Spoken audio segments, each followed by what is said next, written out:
Ang Dallas Mavericks 48-30 ay nasa isang promising na posisyon patungo sa playoffs na nakaupo sa ikalima sa competitive na Western Conference. Ang tandem nina Kyrie Irving at Luka Doncic ay nagpasiklab ng isang mabigat na koneksyon sa court, ngunit sa kabila ng kanilang chemistry, ang Mavericks ay nahaharap sa matinding kompetisyon mula sa mga koponan na nasa itaas nila sa standing. Habang nakagawa sila ng matalinong mga hakbang sa trade deadline, nakuha sina Daniel Gafford at PJ Washington para patibayin ang kanilang frontcourt, kinikilala ng Mavericks ang pangangailangan na maging mas agresibo sa offseason upang gawin ang susunod na hakbang patungo sa championship contention. As the offseason looms before the 2024-25 season, the Mavericks must target players who can elevate their roster to championship caliber. With this imperative in mind, here are 7 trade targets the Mavericks desperately need to pursue in the upcoming offseason. 1. Lauri Markkanen.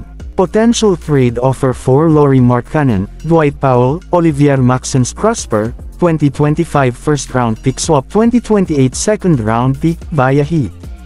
Ang pag-secure kay Lauri Markkanen mula sa Utah Jazz ay nagbibigay sa Dallas Mavericks ng isang ginintuang pagkakataon upang palakasin ang kanilang frontcourt and overall roster dynamics.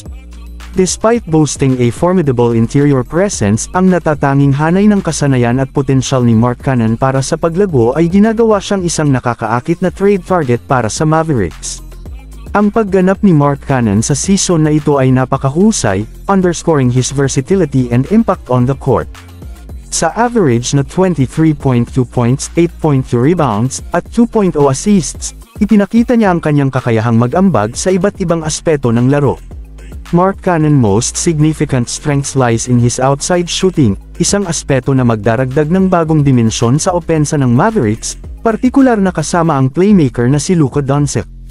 Additionally, Markkanen's prowess on the boards would fortify the Mavs' efforts, providing crucial second-chance opportunities and defensive stability. 2. Mikal Bridges. Potential trade offer for Mikal Bridges, Tim Hardaway Jr., Jaden Hardy, Josh Green, Olivier Maxence Prosper, 2025 first-round pick swap. Proposing a trade for Mikal Bridges from the Brooklyn Nets signifies the Dallas Mavericks' ambition to fortify their roster with a versatile two-way player. Bridges' skill set and experience could prove invaluable in augmenting the Mavs' competitiveness in the Western Conference. At 27 years old, Bridges stands as a seasoned veteran with proven ability on both ends of the floor. His averages of 12.3 points, 4.7 rebounds, and 3.7 assists underscore his ability to contribute across multiple facets of the game. Additionally, Bridges' defensive prowess and improved offensive repertoire, particularly since joining the Nets from the Phoenix Suns in the Kevin Durant trade, make him a coveted asset for the Mavericks. With Bridges in the fold, the Mavericks could benefit from his catch-and-shoot abilities, while also providing a reliable third scoring option alongside Luka Doncic and Kyrie Irving.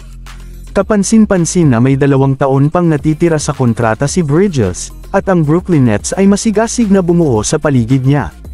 Gayunpaman, dahil sa limitadong time frame at sa kanilang mga adhikay na makipaglaban, maaaring hindi sila magkaroon ng karangyan sa paghihintay para sa isang kumpletong koponan na magkatotoo hanggang sa maabot ni Bridges ang free agent market sa edad na 29. 3. Kyle Kuzma. Potential trade offer for Kyle Kuzma, Tim Hardaway Jr., Josh Green, 2025 first-round pick swap. Ang pag-asam na makuha si Kyle Kuzma ng Dallas Mavericks ay hindi lamang nagpapakita ng potensyal na pag-upgrade sa roster ngunit nangangahulugan din ng isang madiskarteng hakbang na naglalayong tugunan ang mga pangangailangan ng team at pahusayin ang pagiging competitiveness. Ang dinamikong set ng kasanayan at napatunayang kakayahan ni Kuzma sa pagmamarka ay maaaring magpasok ng bagong dimensyon sa opensa ng Mavericks, na posibleng magtulak sa kanila sa mas malaking tagumpay sa Western Conference. Ang kamakailang stint ni Kuzma sa Washington Wizards ay kapansin-pansin, na nagpapakita ng kanyang kapasidad na gumana bilang pangunahing opsyon sa pagmamarka na may average na 22.2 puntos, 6.6 rebounds, at 4.2 assists per game. His offensive versatility, combined with his prowess on the glass and playmaking acumen, renders him a coveted asset for any team seeking offensive firepower and versatility. Gayunpaman, ang nagdaragdag ng intriga sa potensyal na senaryo ng trade na ito ay ang dating pagtanggi ni Kuzma na sumali sa Mavericks sa panahon ng trade deadline. Sa oras na iyon, ipinahayag ni Kuzma ang kanyang pagnanais na manatili sa Washington Wizards.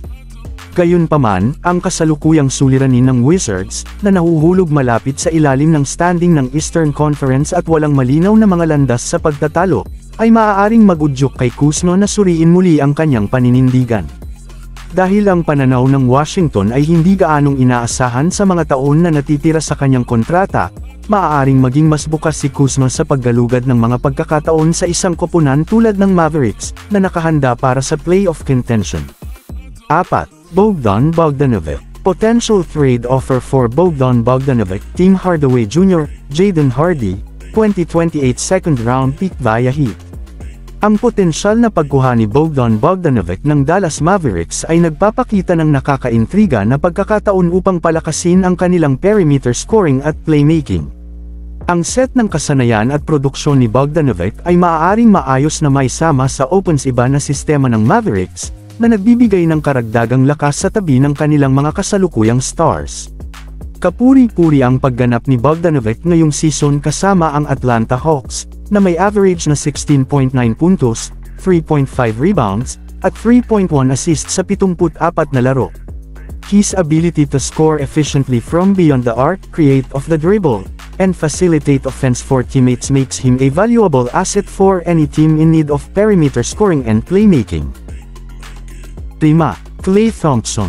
Potential trade offer for Klay Thompson, Tim Hardaway Jr., Josh Green, Olivier Maxence Prosper, 2025 first round. Ang nakatutuwang pag-asa na magsuot si Klay Thompson ng jersey ng Dallas Mavericks ay nagdudulot ng napakaraming posibilidad para kay Thompson at sa organisasyon ng Mavericks. Sa kabila ng mapanghamong dalawang huling season kasama ang Golden State Warriors, ang tanyag na karera ni Thompson at ang walang kapantay na kakayahan sa pag-shoot ay ginagawa siyang isang nakakaintriga na target para sa Mavericks as they look to bolster their roster for contention. Ang statistical output ni Thompson ngayong season, na may average na 17.4 puntos, 3.3 rebounds, at 2.3 assists sa 73 laro, ay maaaring hindi ganap na makuha ang kanyang epekto. Isang 5 beses na NBA All-Star at 4 na beses na kampiyon sa NBA, Thompson's ability to stretch the floor, play elite perimeter defense, and deliver in clutch moments is well documented. Ang kanyang championship pedigree at playoff experience ay maaaring mapatunayang napakahalaga para sa isang Mavericks team na gutom para sa postseason success, even if Klay isn't a portion of the player he was before the injuries. 6. Alex Caruso. Potential trade offer for Alex Caruso, Josh Green, Jaden Hardy, Olivier Maxence Prosper, 2028 second round pick via Heat. Ang potensyal na pagkuha ng Alex Caruso ng Dallas Mavericks ay nagpapakita ng nakakaintriga na pagkakataon upang pahusayin ang kanilang backcourt depth at defensive prowess. Ang tiyaga, defensive acumen, at versatility ni Caruso ay maaaring mag-alok ng mahalagang kontribusyon sa roster ng Mavericks habang nilalayo nilang patatagin ang kanilang posisyon sa Western Conference. Kapansin-pansin ang performance ni Caruso ngayong season kasama ang Chicago Bulls, na may average na 10.0 points, 3.8 rebounds, at 3.3 assists sa 68 games. While his statistics may not jump off the page, Caruso's impact extends beyond traditional box score metrics. His defensive intensity, high basketball IQ, and ability to make winning plays have endeared him to teammates and coaches alike, earning him a reputation as a valuable contributor on both ends of the floor. 7. Norman Powell. Potential trade offer for Norman Powell, Tim Hardaway Jr., Olivier Maxence Prosper, Markieff F. Morris. The potential acquisition of Norman Powell by the Dallas Mavericks marks a strategic move to bolster their backcourt depth and offensive firepower. Powell's scoring ability and versatility could provide a valuable boost to the Mavericks roster, offering increased minutes and prominence compared to his current situation with the Los Angeles Clippers.